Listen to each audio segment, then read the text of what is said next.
C'est un petit bijou qui sait se faire discret et qui a pourtant marqué les esprits.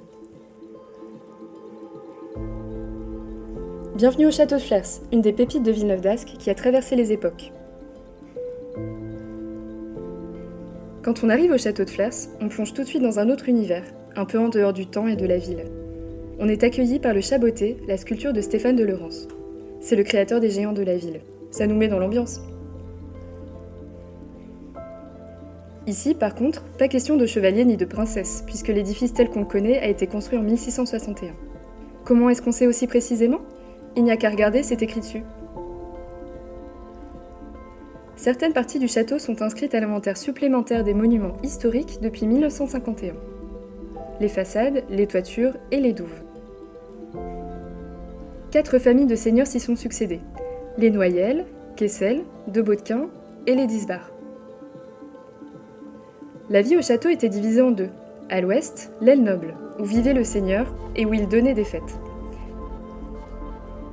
Et à l'est, l'aile des domestiques, avec entre autres la cuisine et la chambre du régisseur. Après sa vie seigneuriale, le château a été transformé en ferme, avant d'être restauré et inauguré aux Journées européennes du patrimoine en 1991. Aujourd'hui, le château est ouvert à tous.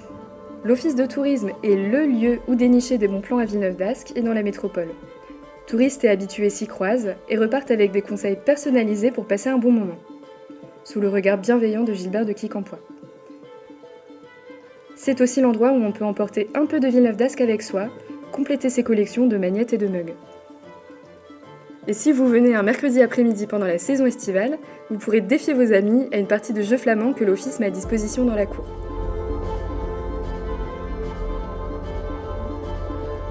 Le château abrite dans ses caves le musée du château de Flers, dont les expositions temporaires mettent en valeur archéologie, histoire locale et ethnographie régionale.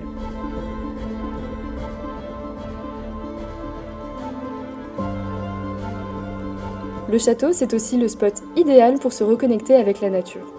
Sa proximité immédiate avec le lac du château et les espaces verts qui l'entourent font de lui un véritable paradis de la biodiversité.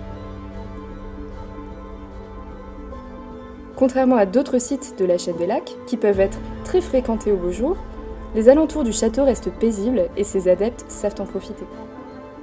Maintenant que vous savez tout, ou presque, sur le château de Flers, il ne vous reste plus qu'à le découvrir.